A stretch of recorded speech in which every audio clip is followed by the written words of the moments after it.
Good afternoon, everybody. I think we're going to get started while we wait for the AV guy to come with the remote. My name is Dave Haycock. I'm with ADT's Authorized Dealer Program. I handle the Southeast for us. And ADT is going to be the presenting sponsor this week for the sales and marketing track. So here today, we're going to be talking about content marketing, the new opportunity.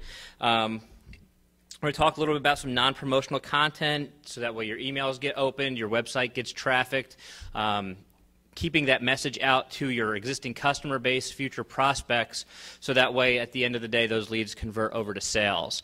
So some of the speakers that we have here for you today, we have Jeff Martin, the president of AVS Systems. Jeff has worked for major companies such as Honeywell and ADI. He's traveled the country as a national sales trainer. He's worked with business owners to recruit and train successful sales staff. After 30 years of day-to-day management, marketing, and implementation, he's perfected a way to build companies with recurring monthly revenue, his main goal. His marketing, advertising, and direct response programs make the phone ring and create sales. Presently, Jeff works with clients in consulting, coaching, and mastermind programs, as well as public speaking.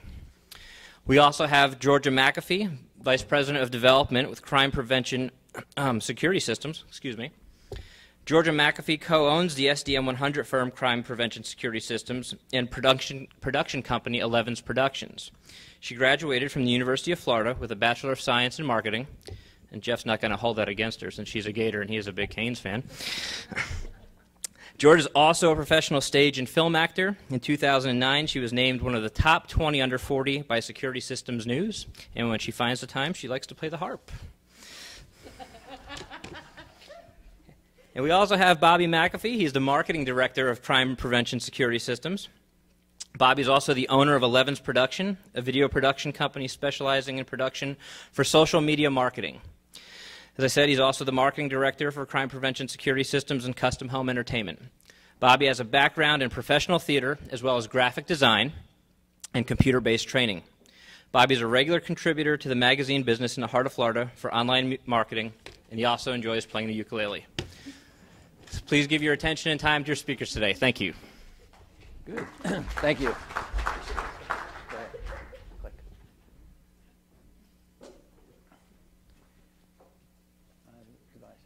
Okay. My name's Jeff Martin, as you see up there, and I've had the opportunity to be in this business for some 36 years. Got a start, kind of an odd start of I was had a job right out of college selling newspapers for the newspaper company Gannett in Fort Myers, Florida. Had a problem. After 6 months, I was really discouraged with the job. So I went for another job interview, and it was with a cookware company. And so I said, wow, this is really something. You're door-to-door selling cookware on it. So I said, well, I didn't like that either. So I said, I better go back and find something better to do. But in the meantime, I better sell some newspaper ads because I had two problems. One, I didn't have a lot of money. Two, I had a car that was broken down at the end of the road, and I needed to get it fixed. It was about $175 to get the car fixed. So with that, I said, I better sell a newspaper ad that day to get somewhere. So I go out door to door. I go down to a little commercial area, and I'm knocking on doors, boom, boom, boom, down the way like we've all done. And I walk up to this door, and it says All American Alarm Company, and it's about 11:30 in the morning. And I walk in, and I don't see anybody, and I holler, anybody here? And a guy in the back says, yeah, I'm back here. Come on back here. And if you've been in the business a long time, a guy by the name of Don Kovacs was there, and he was the first president of the Alarm Association of Florida. And he's sitting there with a big sub sandwich, and he looks just like Telly Savalas. Bald head, got a big gold medallion, suntan. He was a swimmer at Gainesville. And so he's sitting there. So he's listening to me. So I start my pitch on, you got to buy this newspaper. This ads will work for you. And he's going, no, they don't work. I've been in this business too long. Newspaper ads don't work. As we all know, newspaper ads don't work. So I keep going to pitch. I said, man, I got this car. I got to get this car fixed. I got to make a sale, and I've got the buyer, the person who makes the decision, right in front of me. So I keep going on. He says, nope. Man, it's lunchtime. Where else are you going to go at lunchtime? And you got somebody in front of you. So I hit him again. And finally he says, stop. How much do you make a week? I said, why? He said, I need a salesman. I said, I don't know anything about your business. He says, how much do you make a week? I was making $175 a week plus commission. So I tell him, I make $175 a week plus commission. He said, I'll give you $200 a week. I said, no, I don't know anything about your business. I don't think I want to get it. He goes, comes with a company car. End of the story. And so for 36 years, I started there. One of the main topics I'm going to talk about is email marketing. My mother turned 90 on April 1st of this year. My mother is healthy, aggressive, walks every day. Her apartment's on the 3rd floor, doesn't use the elevator, always uses the stairs. So I get an email from her. And it says, I've set it all up. Well, we always open the emails from your mother, you're going to do that. And she's pretty hip now, she's on the computer and Facebook and all this other stuff. And so I see the email, I said, she's got it all. I said, I got to call her. What have you got all set up? Well, so I call her, Mom, what do you have all set up? She says, I've got it all set up for us. Set up for who? Well, your brother and you and I. My brother's I turned 65 yesterday. My brother's 69. I said, what is it that you have all set up? She said, we're all going skydiving. I said, you're kidding. Well, if you Google the oldest woman in Guinness Book of Record, on April 6th, we all went skydiving. So beware of the emails you get. Some you should not respond to. Email marketing. Why emails? Yes, they can be extremely profitable. Right now I send out about 1,000 of them every week because we're doing branding, keeping our name out there in front of it. Why? Or emails are less effective today. Why? Obviously, spam filters. We average, and all of you probably the same, on any day about 100 emails coming into your computer. And on Monday morning, it might be 300. So what do? Control, delete, delete, delete. Why? Protect ourselves. Don't know it. Didn't see who the subject was. Don't know the person it's coming from. So who are you going to send it to? You need to create a list. We all look at emails as being obviously the least expensive. We can get a lot of stuff out there, but who are you going to send it to? You can create your own. Your existing customers are probably the first thing.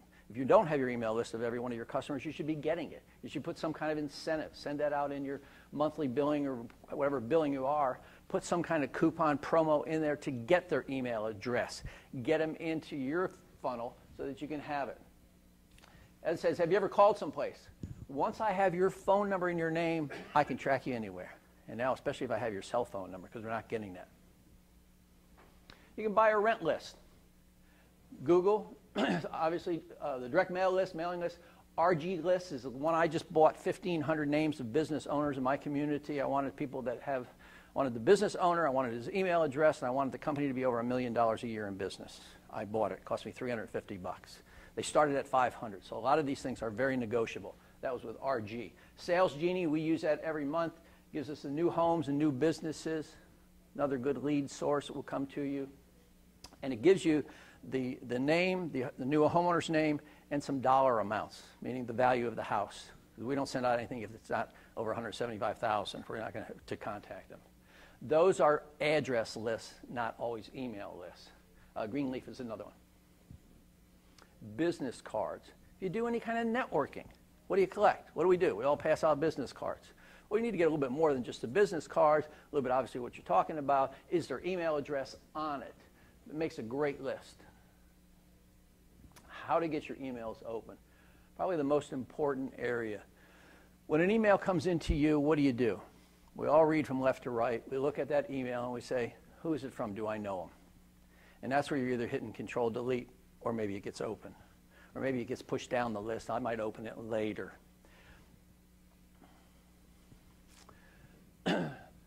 So is your name, do they know you? Is the title or recognition, if it came from the president of your chamber, the president of some company you're trying to buy a product from, somebody that you recognize, yes, you're going to be open or closer to being open. Do you recognize the organization? A lot of us are involved in organizations. I do a lot of fishing, so I'm on a lot of fishing sites. So something comes in about fishing, I'm going to open it. I'm curious about it, especially if I know the Florida ones, I know the local ones, so I'm looking for those, and they will get to me at least. Same thing, if you like restaurants, if there's some particular restaurant that you're dealing with or you like to go to, if they're sending you an email, obviously more apt to open. And if your customers, as you're talking to them, as you're up there at that counter, asking them, aren't they collecting email names? And as you give them some of these hints, ask them, can you have that email name? If it's a good, expensive restaurant and it's one of your customers, befriend them because you want to help them get more lists of their names, but you want that list as well. Those are good contacts for us. To get your emails open, first you must become part of the prospect's inner circle, like Facebook. According to the Nielsen Net Rating, most people regularly open and read emails from a maximum of 16 permission-based sources. How do you break into that inner circle? And obviously, write that number 16 down, and you'll count, when you go back to work, the emails you open, it's going to be somewhere close to that number, because that's the people you know that you're going to get the information from, and you're going to pull that off. How many of that? And it comes down to about 16. And I've seen that from several other sources as well. Subject line. Good subject lines. And we're going to talk a bunch more about that. You got to get to the point. Is there going to be an offer? Benefits. Always from a benefit standpoint. Is that yours? That's mine. That's yours. Okay, thank you. Subject lines that are pertinent to what's going on. Obviously, if you're overweight and somebody says I could lose 8 pounds in a week without dieting, I might be curious. Test world famous formula. You know, if it's barbecue sauce and you're into barbecue, could be there. So adding that in that subject line of what's pertinent to that customer you're sending this to. That one came to me, that unlimited mailing list for $1. Since I buy a lot of mailing lists, that would perk my interest up. I'll buy at least the first one for the buck and see what kind of quality, because the mailing lists are all different. A lot of them do give you some good pertinent information. A lot of them get bounced back. The refinance. Go ahead. Thank you. Subject lines that we've used. Local area crimes. Local. Whatever's in your area. If you live in Minneapolis, something that says Minneapolis on it to the local side. The dumbest things, dumbest videos. You're not alone. You're not alone. And ladies, excuse me, it singles you out. That's been found to be the best one to get to women, to get them to open it. You are not alone. There's something about that phrase that says, you know, I'm not alone. Why? Why am I not alone? I'm going to open it. Yes or no? Yeah. Thank you. The message is bottom line. Time frame to act. Use a question. Don't use spam or promotional words. Spam or promotional words, cash, free, you're a winner, dear friend, make money at home, it's easy. All of those things, not only will they don't get open, but Google will pick you up on it, and you won't get out. The bottom line as well, getting it up there so that either it's in that subject line and you're going to come back to it, or as you are doing that, you're starting with your bottom line first.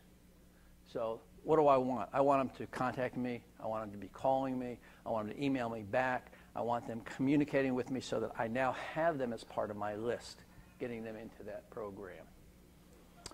Being specific about it, and the 50 characters as we design it, we'll get into that. Good content. Tell them your story. We all have our area, be it especially local, and that's a real big thing on telling your story. If you can get them into that program as you tell and you send out emails a little bit about you, be it on the personal side, hey, Joe, our technician's wife had a new baby, it's a little girl.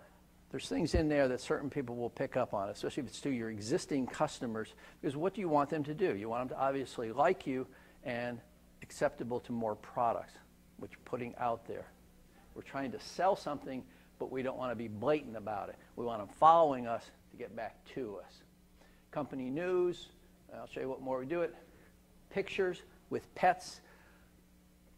Georgia, and they will be showing you on video, but pictures, even in flat emails, are great. Go ahead. That headline, that most important. If it says, so what, change it. If I put something out to you that says, come eat at Joe's Diner, so what? Joe's Diner has the best hamburgers in town, been rated #1 in this area. Or come and find out where the #1 hamburgers are made. Different than come eat here. So as you do them, and as you're putting them out there, playing with them, put that phrase back in front of it. If it says, so what, change it. And bounce them off other people in your office.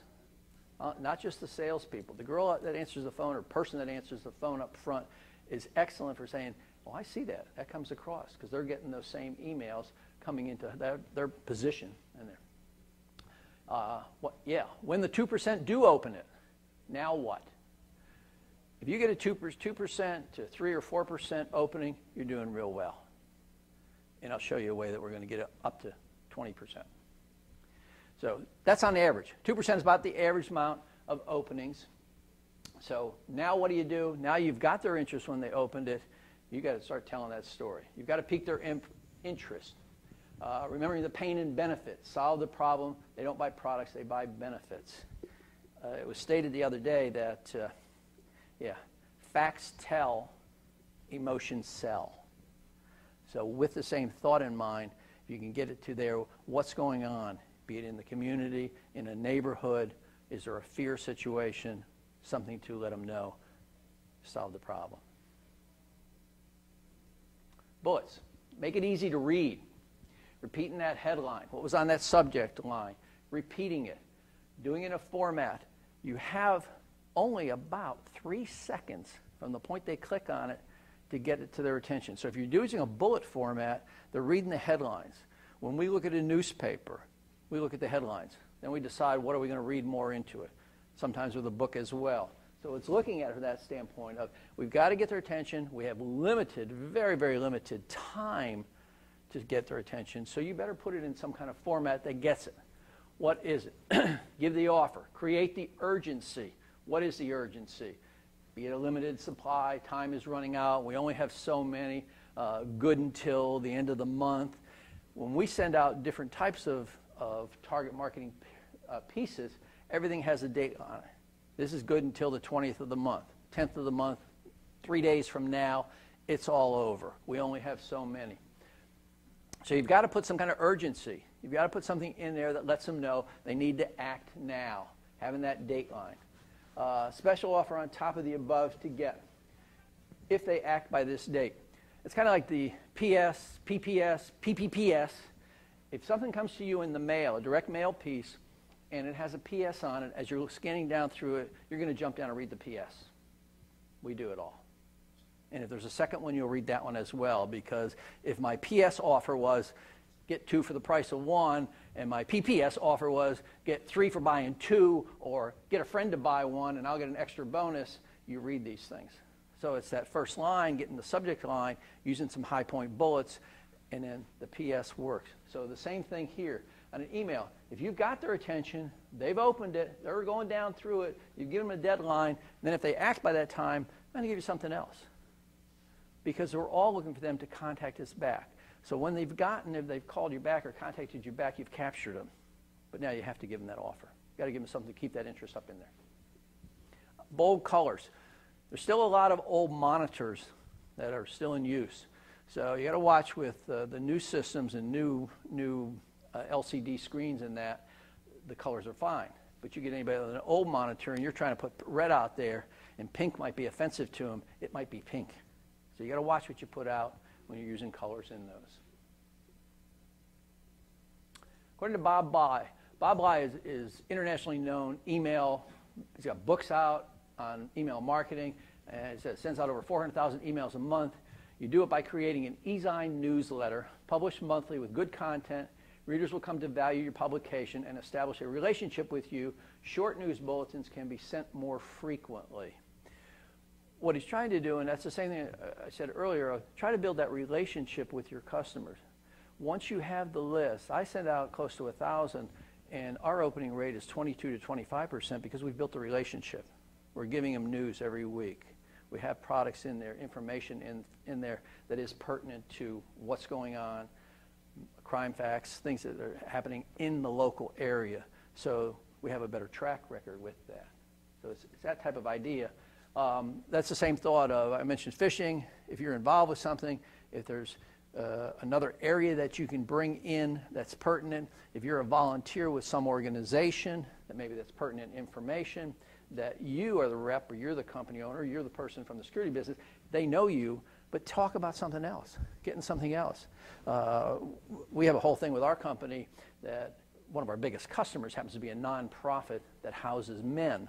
And so at Thanksgiving, they have a big, they feed everybody, they feed anybody that wants it or needs it, and we always volunteer to go down and help carve turkeys or put out food. So we make it a big deal in the company, but we tell everybody about it. We tell them about it about 3 to 4 months ahead of time that it's coming up and it's happening, and we recruit more volunteers. So we're doing it in a different format that allows us to keep our name recognition. So it's another way. Remember, your topic should be something that is already on their mind or of major interest. This week went out where in Florida it's hurricane season. June 1st we get hit, so actually it was 2 weeks ago.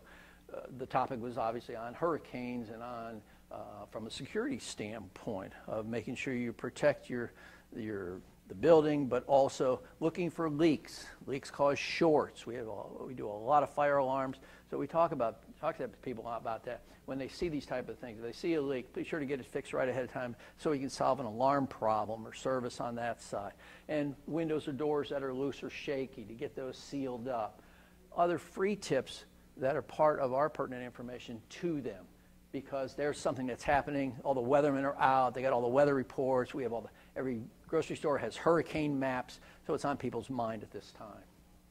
Existing customers, like billing stuffers, use your promotional advertising with a transaction confirmation and account status update. Have dinner on us. That's a promotion in, I don't know, every couple of months. Goes into our billing stuffers from one of the restaurants we deal with, or a grocery store, or something where there's a billing stuffer put in there. But then we back it up with telling them about it through an email. So they get second information. So their customers are being hit 2 or 3 times with information, not really trying to sell them anything. Obviously, we're trying to get referrals, and that's the whole program. So existing customers. Like Bob Bly was saying, the prospects read emails from clubs, associations, online communities of interest, subscription websites, and other organizations they are members of. Consider developing a subscription e-zine. Submit articles to these other e-zines as a way to get to your potential customer. Where once again, if you are involved with an organization, there's a good example of putting some information into them. If you volunteer somewhere, sometimes the church might have something that you're involved with where you can tag into it to help them with that and put something in there from a safety standpoint. So you're kind of crossing over where you're getting prospects, and then make sure the tagline, who are you? So they know you. When they get down to the bottom of that other newsletter or other site, they've got some reason to, hey, I need to contact that person, or where did I see your name?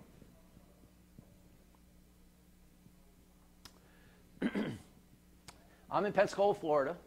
We do a weekly one, and this is the one I said gets up to 22 to 25% opening rate. And our weekly e-blast goes out, and the pertinent information, what's going on, burglaries and crimes. I think there's another next one. Nope, go back. On Pensacola burglaries and crimes. We use Constant Contact. Everybody familiar with them? So, good tracking source, lets us know what's being opened in that. And we saw our ratings falling down. The first ones we sent out on the Pensacola burglaries and crimes, we can go online. Our county publishes this stuff every Friday, or the city publishes, both of them do, where the crimes are in the community. So we were taking that information, and now through Google, it comes up as the map. So now you can even see the picture of the house or the place, so you can look down and go, well, gosh, that's my neighbor's house, and see it because it's got the street in there. So we're publishing this information from the police department. It's public information. We send that out each week. And in the beginning, gosh, we probably had our first, I would say 3 or 4, 30% opening rate, and then it fell down. And then it got all the way down to 2 or 3%. We said, wow, what did we do? Well, we instituted what you guys are going to talk about, video. We put videos of the dumb burglar of the week, video. And it shot right back up. So now it's stayed constant. We're about 22, 23% because we added video to our email. Made just such a big difference. It's kind of cute. Yeah, this came out just the other day, or before I sent this over. McKinsey research, an average of interaction workers spends 28% of their work week reading and responding to emails. Now, if you think of your employees, you think how much time they're spending on it, Is it just emails, or is it Facebook and other things? So it was just a fact that I thought, you know, a lot of our people are spending way, way too much time there. So is it email related? If you're doing a lot of your business via emails, that's one thing. But if it's emails from other people just coming in, not what you want. A little recap. Why emails? Obviously, they're less expensive. Who? Creating that list. The list building is the biggest and single biggest thing that you have to be concerned with. Where are you going to get them from? Those networking events, the chamber events you go to, every one of those, collect those business cards. When you're using Constant Contact or one of the other sources, there is that opt-out, because you have to give the people a way to get out. And using them is easy. How do we get our emails open? People read from left to right. Who are you? They know you. If they know who you are and they know where you're from, or they know your organization, they're going to open it. I should say that your potential chance of having it open is much higher. Subject line, getting to the point. Subject line carried into the good content. So you've got the subject line being that thing of interest, where we do that burglaries and crimes, people clicked on it. When I'm sending it out to 3 or 4 people that I know are targets that I'm shooting for, I'm looking at something that's pertinent to their interests. And I did one recently to air conditioning contractors. Summer's here, people are aware of air conditioning, prices are going up, the theft of AC units outside is through the roof. So I targeted to them, you know, with copper loss in your category, and one of the accounts we got out of the job, I found out we sold a very big camera system to them, not because of other customers. They were bringing the AC units back to the warehouse, to the shop, the bad ones, putting them in the backyard, and the owner comes out one day and says, where's all the used units? There had to be $1,000 worth of copper there that they were going to turn in because they used it for their big summer party. One of his own employees had taken it. And so it went out the back gate. So things like that where we targeted to them because of price of copper. And so you got to look at maybe another customer, a good customer, carry it over to a secondary of somebody else in that same area. The good content, email format, your name, that subject line, the good subject. As Bob Bly said, you're only going to get 16 openings that you have to be part of their information, part of that permissible base to be open to be into. Time spent on emails way too long, and what we do, we added the video, it worked. We've been constant about sending the same information or the same subject out that keeps our name aware. We average probably 50 to 60 dropouts a week, so we're constantly adding to it. So we'll have that many that will, drop out. So I think it's Q&A. Mm-hmm. Questions? Yes.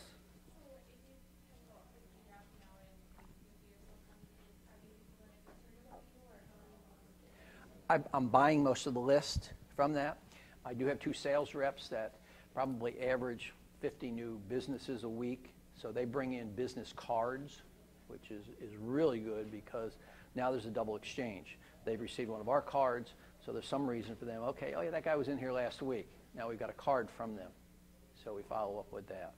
The other of the list, like that RG, say that's a good one. Do you know who? Oh, no, that's a different subject. No, I was going to say on Google. Google does something else. Google does a lot of direct mail. Yes? Mm-hmm. Is that to existing customers, or is that to purchase lists? No, that's to all of them. Yeah. Yeah.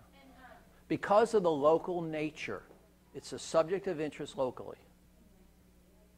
And then you said you use Constant Contact? Mm-hmm. So do they allow you to use purchase lists because the system or the management system I'm using won't allow us to use? We're at our own names every week. I've got one person dedicated just to doing that. So yes, they do. We don't put them in bulk. We might add 100 a week. Because there's different levels of caps where you pay for it, and I don't know what it's $9.95 for the first 1,000 or something a month or whatever. So we keep it in that range, yes. Have you been able to measure how much new business directly comes from this email campaign? Yes. I wouldn't say we get a lot on a monthly basis. We probably get one or two. We're a small company. We only do 20 accounts a month. But if we get one or two, I mean, that's a 10 to 20% in that case of it. But we'll get more add-ons from it, both from existing customers seeing, because there'll be a tagline on there of smoke detectors or key fobs or something. There's always some kind of special at the bottom of it. Regular $199. Oh, I know. This last month we were doing one for the whole month long, which was test and cleaning, $199, regular price, $99 this month only. And I think we picked up a half a dozen of those. So it was just kind of simple where the tech wasn't doing anything, go out there and check that job. Yeah. That's it. Thank you very much. Yes, wait. Last question. I find it difficult to buy email lists. People will let me give them periodical what they send out. I haven't had too much luck with buying emails myself. I'll contradict you in that I've had very good success. Greenleaf gave me a real good one. RG, this one I recently purchased, gave me a very good one. And I'd say RG, it was interesting because they started off and it was like 1,587 names on it. And of the 1,587 names, there's probably 900 that are good on that. But that's okay. And their price was $550 where they started, and I negotiated. I tried to get it for $250. I said, no, wait, it's out of my budget. Can't do that stuff. So I emailed back, and the guy came back and said, well, what can you do? I said, $300. That's it. So they said, okay, so we got it. So those things are negotiable. And Greenleaf is negotiable too. So then you manually enter those accounts. So there's 1,500 names you're manually put those accounts. We will. We'll put probably 100 a week. We don't put them all in at the same time because we use them for other sources. A couple of the things, the question was, do we put them all in at the same time? No. We'll segregate them out. We'll go through, and I want to know what kind of companies are in there. So if it's a manufacturing company, I might want to do something else with it. I might send a direct email to the president where a one-on-one as opposed to a blast. I've got the name, so I want to target that person, and I might target 3 or 4 in the same industry with the same letter or promotion that's going to them. Access control, we've been talking about to bigger manufacturers. Payroll, save time, save money on your payroll and things like that, utilizing access control through that. So I will target just those people. If I get response back from them, I won't put them in the email blast. Once they become a customer, then everybody gets put in the email blast. I've never bought a list of it. Is it giving you company name, person, or is it Yes. just your email address? No. Okay. Name, address, phone number, email address, position. So, because you might get the HR director. Well, that's not who I need to talk to. If you're doing 100 a week, if you're putting in 15 weeks, and how quickly these lists are dated? 6 months. Yeah. And the positions change. I'm sorry, somebody had a question over here? I was just going to ask if you were doing, it sounds like you've got a regular weekly email. Are you doing other specific lists and separating out, like you were saying, current customers versus customers that have never had any contact with you? Right. In my weekly email blast, we don't segregate. We put everybody in there. We have a segregation list for just our existing customers where they might be getting something different. And so they're set up that way.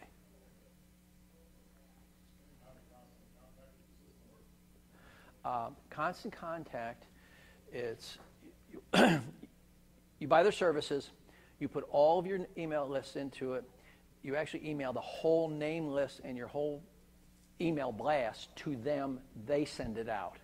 Then the analytics comes back telling us you lost 62 accounts this month. That's how I know my 20 to 25%, because I know how many people clicked it open. They give me that information. And they also tell you how many, unsubscribed. So when we know who's unsubscribed, we look down through those as well, because maybe I don't want that person unsubscribed. I really want that guy as a client, so I analyze that.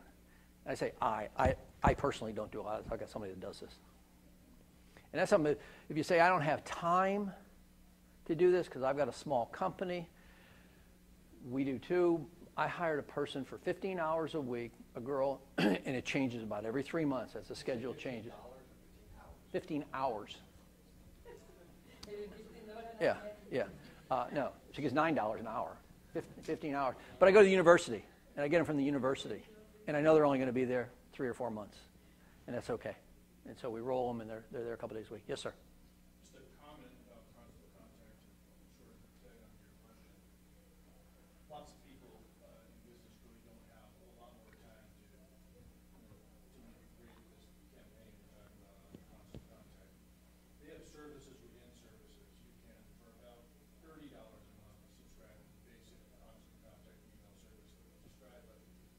But let's say that you don't have time to create they give you a template to create your emails from. And if you don't have time, or maybe you don't have the expertise, or don't even want to learn, for not a lot more money, like $200 one time, they'll create it for you and make a nice professional-looking email with your logo, your theme, whatever on there, and then with very slight modifications time by time, you got something that really looks real fast.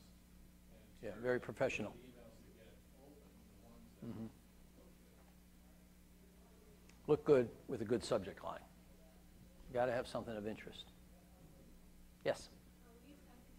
Tell me, are we running out of time? I'm sorry.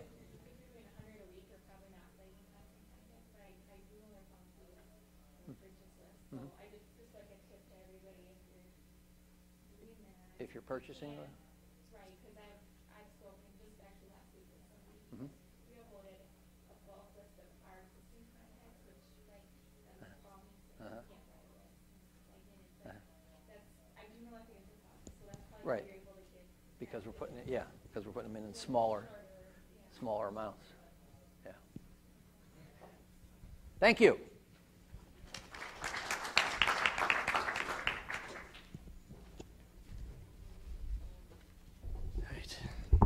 Hello, I'm Bobby McAfee, and this is my wife, Georgia McAfee. We were previously introduced, so we're not going to waste a lot of time on that. Let's go ahead and just flip through the slides. Okay, today we're going to show you where to find quality content to share with your customers and prospects, how to distribute that content on the most popular social media platforms without needing a full-time employee to do so, and what kind of content will help you increase your marketing reach without increasing your marketing budget. Let's jump right in with 5 resources for quality content. Number 1, YouTube and manufacturer videos. YouTube is terrific. There's a lot of great information out there for your customers and for your prospects. The only problem is it's most often branded to your competition. So you have to be very, very selective when you choose videos from YouTube. Great information, a lot of times even on the products that you're selling. But if it's got somebody else's logo at the end of it, it's not doing you any good. Secondly, the manufacturer videos. We use Alarm.com, and they produce some really high-content videos.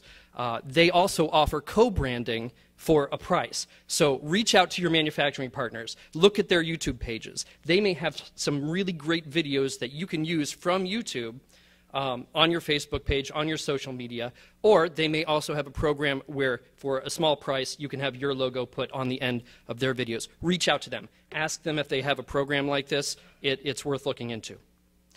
Number 2, links in articles in newspapers, magazines, and websites. Sharing local stories about criminal activity is a non-threatening way to get the information out there. Okay, you're not selling by fear, you're making this information readily available. They probably saw it on the front page of their newspaper anyway. All you're doing is giving them access to that, whether it's through email marketing or a page on your website with updated news, whatever it is. By sharing this information from trusted sites, whether it's local, national, and both, you're helping to lend credibility to your marketing efforts.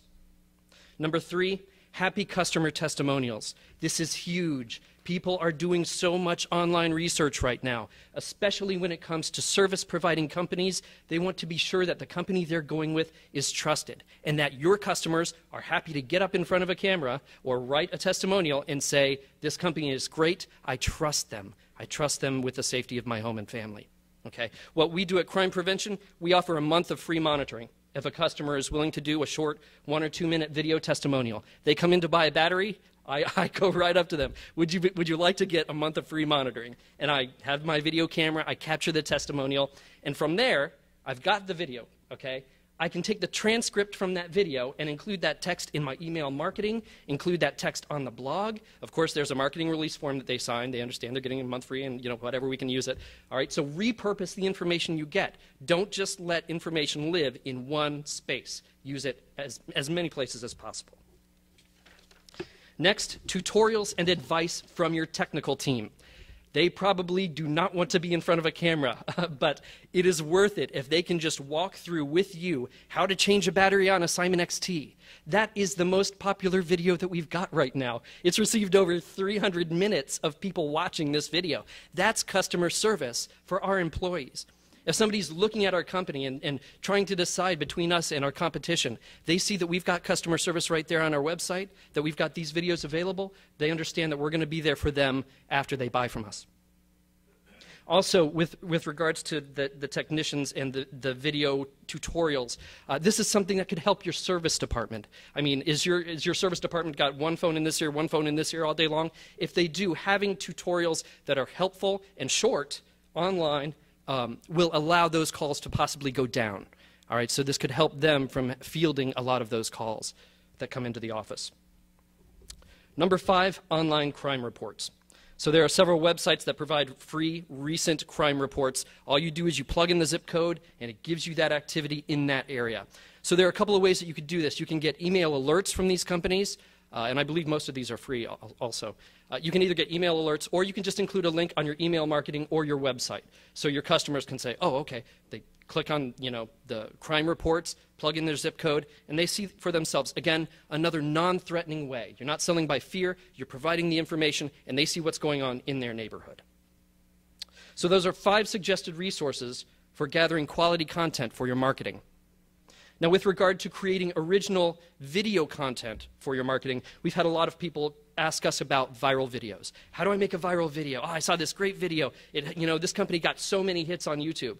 We have a very specific opinion about viral videos, and we'll talk to you about that right after this message. Ship my pants? Right here? Ship my pants? You're kidding. You can ship your pants right here. You hear that? I can ship my pants for free. Wow. I just may ship my pants. Yeah, ship your pants. Billy, you can ship your pants too. I can't wait to ship my pants, Dad. I just shipped my pants, and it's very convenient. Very convenient. I just shipped my drawers. I just shipped my nightie. I just shipped my bed. If you can't find what you're looking for in store, we'll find it at Kmart.com right now and ship it to you for free. So this video is funny, edgy, and despite the fact that it started as an online campaign, it's actually starting to air on television, which was very surprising to me, considering the content. Kmart also has launched another campaign to follow up with this about their gas card. It allows people to have gas savings. They have big gas savings. And it's hysterical. It's a great, great video campaign. So let's talk about it for a moment. Yeah, it's a joke bomb. It's awesome. It works perfectly as an internet campaign, as they were specifically promoting their online shipping feature. In a short time, they grabbed your attention, they made you laugh, and they communicated the information in a way that you're not going to forget it, nor are you going to forget that it was Kmart who delivered that message. So it's very, very effective. The video went viral, of course. And we all know what a viral video is, but let's actually consider a definition for a moment. A viral video. A video not only viewed by its intended audience, but also shared by that audience to their social network. People who otherwise may never have seen the video. Now, everyone wants to make a viral video, and that is great. You can make a really funny video, but its success at going viral is, by definition, actually out of our control. And if one of the things, if we set out to make a silly video in this industry, then at best, we have another silly video in a virtual sea of silly videos. But at worst, we can actually do something to damage our company brand and the trust that our customers and potential customers have, that we've worked to build so hard. We've worked so hard to build up for our company. So, you're taking a real risk by trying to create something that goes viral. So our suggestion is that in the security industry, that we don't set out to make viral videos, but that instead we start creating video content that provide value to our existing customers and show potential customers that we provide value first. and it helps our sales consultants provide value first to existing and potential customers as well. Videos can also help to establish our brand as our company as an expert in this industry, the security and home technology industry, and strengthen the company's brand. Our industry provides solutions that save lives, and so we believe that our videos should embrace that and enhance that marketing effort. So at Crime Prevention, something that's been working for us is we just recently conducted a reboot of our social media campaign around a series of videos entitled 60 Seconds for Safety. So you can check it out in just a moment.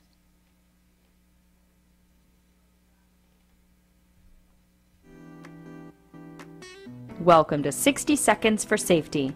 Here are 5 tips for helping your children stay safe at school. Tip 1. Tell your child to use a well-lit path, obey all traffic laws, and to stay with a group or at least one other person if he or she walks, bikes, or takes the bus to school. Tip 2. Learn the school's emergency procedures and help your child familiarize themselves with it in the event that an incident does occur. Tip 3. When driving kids to school, drop them off and pick them up as close to the school as possible. If the school offers a parent drop-off and pickup area, be sure to utilize it. Tip 4. Inform school staff and teachers if your child suffers from a health or emotional condition. Tip 5. Teach your child proper playground etiquette and behavior. Also, be sure to check the playground equipment for any hazards or broken equipment. Thank you for watching 60 Seconds for Safety. So the video, it's not rocket science, but the information contained can actually help a family, an individual, a home, to be a little bit more safe in their environment and help our community be a safer place to live. And while everybody here is very security-minded and the information contained in the video may seem really obvious to us, it's valuable to a potential customer. It's valuable to an existing customer. And it's good information with no sales pitch, which I think is key with a lot of this social media marketing, that we're simply providing value first and just including our branding.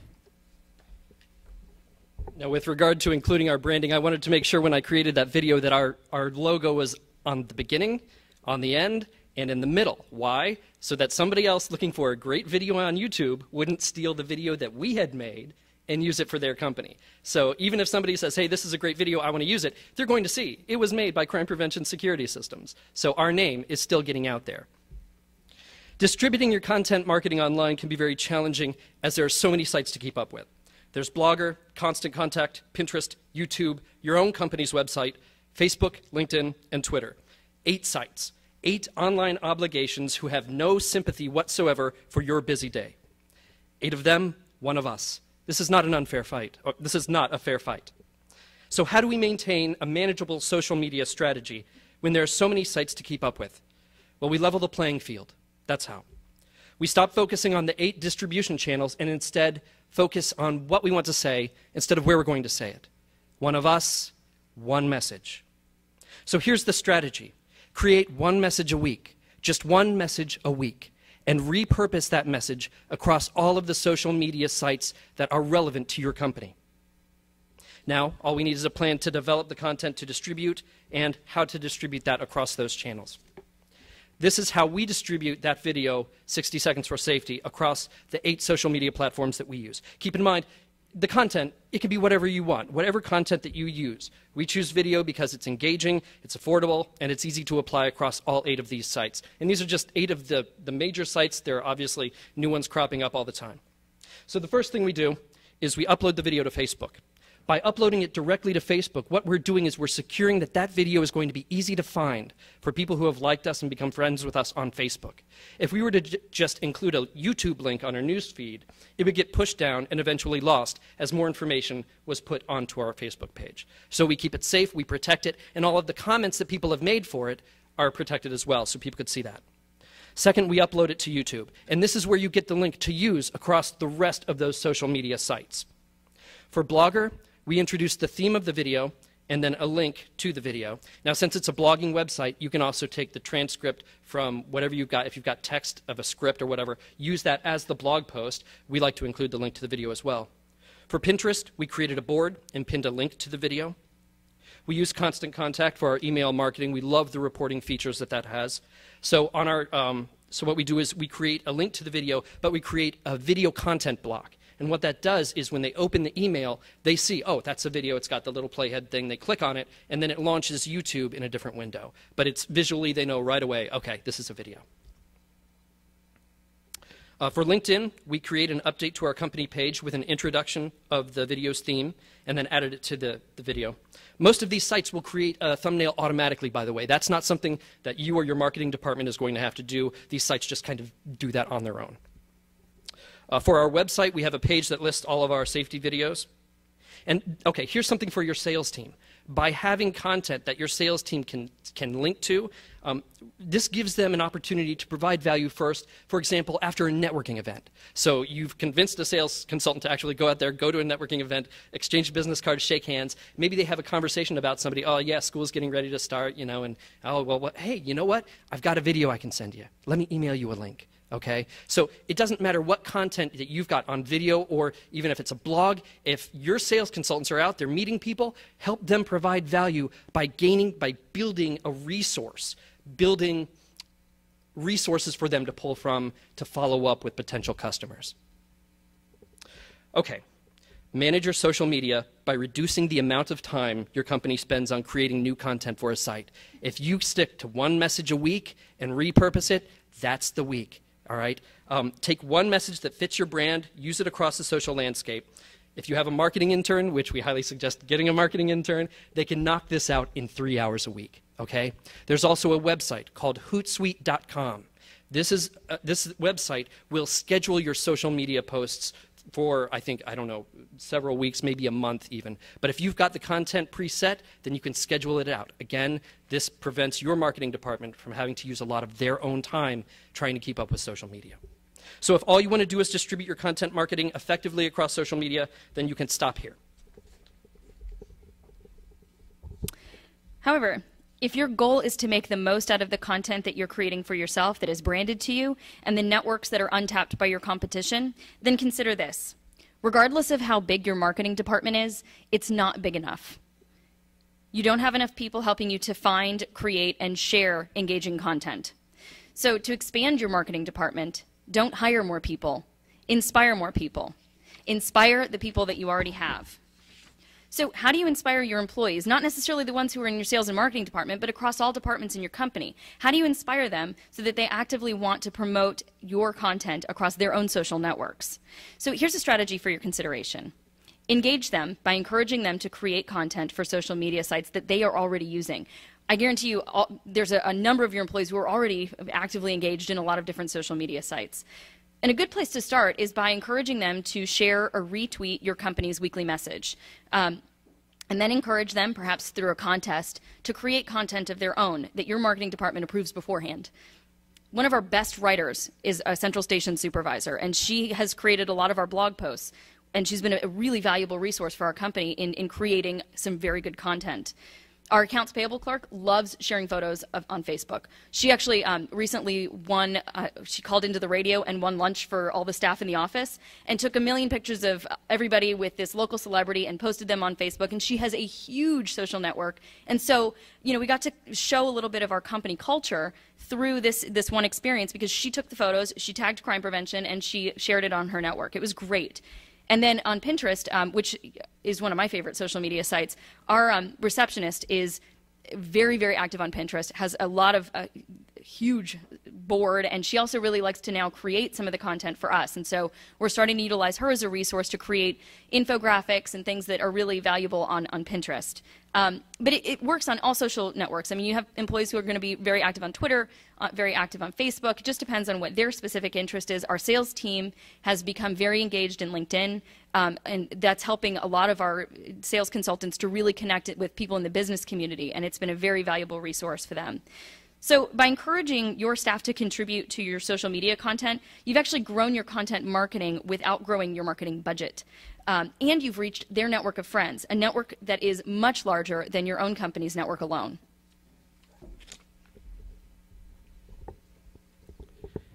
So I just want to touch on something that Jeff had mentioned. Consistency is really important. Once you get the content in place that you want to deliver, doing it 1 week, not the next couple weeks later, that's not going to help you. Your customers need to expect it from you. They need to be able to rely on that. And if you're consistent, it's going to be more effective for you. So finally, to help you get started with a little bit of content marketing that's actually branded to your company, we're going to give every company in this room who wants one, an episode of 60 Seconds for Safety with your logo, web address, phone number, all of that good stuff. Just as a thank you for attending, so just make sure we have your business card before you leave today. It's actually, the theme is identity theft protection, so it's good across the board. So today we gave you 5 suggested resources for content marketing.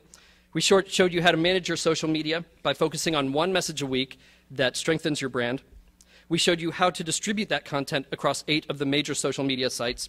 And finally, we showed you how to multiply your marketing department by engaging with your employees, by allowing them to participate as a representative of your company on social media.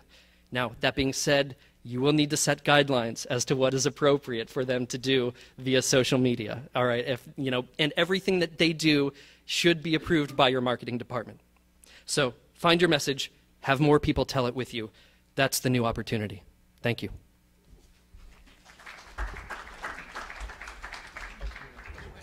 So yeah, I'd like to open it up for questions for Bobby and I on social media. Yes.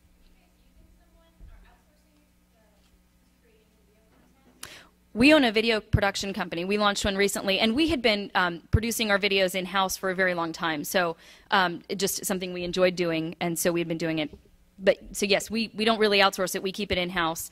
But that is a very good local tool, is to find a video production company in your market that's affordable. And video is becoming such a popular platform right now that regardless of where you live, there's probably a local company who's doing very affordable video production that can get you on camera. The kind of stuff that we're doing for 60 Seconds for Safety is because it's primarily text and graphics, it's much more affordable than if you got a human being on camera as well. Yeah, if you try to get like a full-on camera setup production, you're talking a lot of money. But reach out to your employees, because odds are somebody's got a son or a daughter who loves video production. They might be able to help you out if you give them the information you want produced. What software are you using? We use a lot of online resources, but we also use a Mac with Final Cut Pro. Yes. So, you said one message a week that you're focusing on. Yeah. Mm-hmm. So, I mean, on your Facebook page, are you pretty much going with that? Are you having one post a week? Yeah, and that's a very good point. No, we would not have just one post a week on Facebook, but we would only mention the theme of that week one time on Facebook. Something good to look into, and this changes quite a bit. The opinions change as to when a good time to post to the different social media sites is. Somebody from this business magazine will say, you only want to post on Twitter on Tuesdays. Somebody else will say, oh, Facebook on Wednesdays, based on people, how they live their lives and how they interact with social media. So do your research. Some people have suggested days to post, and once you get something that you find works for you, I'd say it's probably going to take maybe a month or 2 to really find out what days are working best for you. Then I would just stick to the one message a week on each of the social media sites and see which days work better for you. You may want to move around days and change the schedule. And to answer that question in further as well, we don't just focus on the one message a week. That's the base for all the social media marketing that we do. But we also, on Twitter, we're sharing relevant content as it happens as well. So, an incident happens in town that's security related, then we're sharing that, we're retweeting it, or we're talking about it on Twitter. On Facebook, we actually use Facebook a lot to communicate our company culture. So that's where we're very active in the community. So anytime we're attending a charitable event, or we're pretty involved in a couple different local organizations, we share a lot of that so that we can promote our company culture. And then on LinkedIn, we primarily use LinkedIn to connect with other business owners throughout the community. We don't share a whole lot of content on that other than our one message a week. 100. How do you keep them from focusing on your part of business with Facebook and everything, as opposed to their joy of friendship and love? That's a very good question. Yeah. We, for the most part, during working hours, we limit the access to social media to primarily our sales department. Sales and marketing department are the ones who are able to access social media during working hours. But then if we have a certain campaign going on, then we encourage our employees to, after hours, share the content that they've got from our social media sites. But then also for creating content, we allow work time for that. And those are, specific things.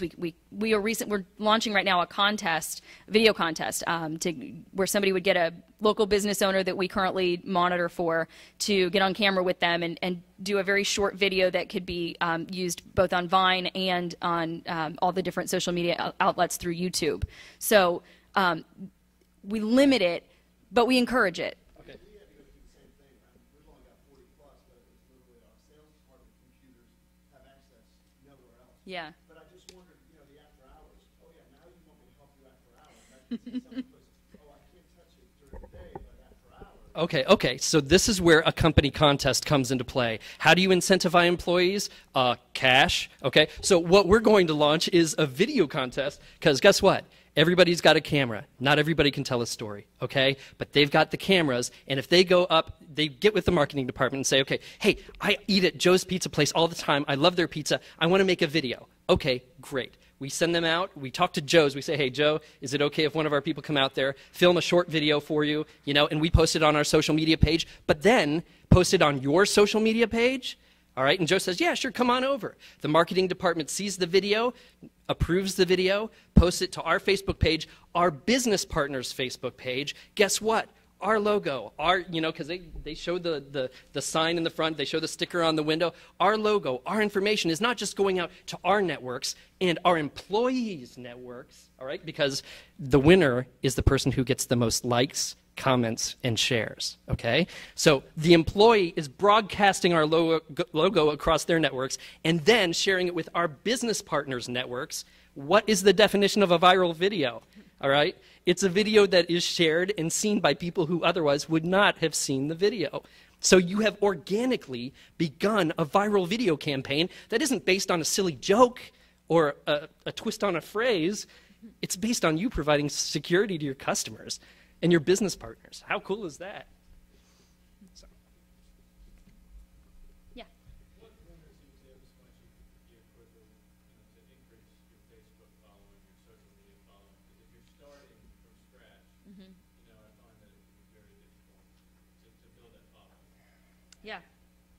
That is a great question, and I'll start to tackle that. And I think, number one, the first thing is starting with your employees, because, we each, every person who works at your company has a large social network, most likely. Not everybody, but certainly there's enough of them to where encourage them to like your page and promote some of the posts that you put out there on social media. And the second thing, and I think this goes without saying that the content has to be there. So you've got to have, you have to have content first in order to have something to share. So I'm not going to include that as one of the two tips. And my second tip is connecting with organizations or businesses that you are already connected with, and encourage them, members of those particular organizations, to also share and retweet your messages as well. So it's, there's a lot of FaceTime that's included in, especially for a lot of us who are smaller businesses, a lot of FaceTime that is necessary to expand our social reach. Yeah, and let me just say, if your company is involved in any local charities, odds are there's a local publication there with a photographer snapping pictures, because everybody's looking for content. So if there's a charity event that you're a part of or you're just attending, and the photographer takes pictures, find out how you can link to those photos from that publication's Facebook page. So there's a way to network and to expand your reach based on the face-to-face interactions you have at charitable events, at events like this one. So there's a lot of opportunity. Anything else? Any other questions? The only other comment I'll make, you brought up the phone, testimonials, guys. Testimonials on your website. That salesman's out there, that customer's happy that day. You go and do the final walkthrough with them, and that's the happiest day they are with that security system or whatever system you put in. Get a testimonial right there. Say, do you mind if I put this on the website? I'm glad you're happy. I want some other people to know about it. Post it. Yep. And when people walk in to get a new battery or something, hit them up. Don't be shy. Awesome. Well, thank you so much. Really appreciate your time today.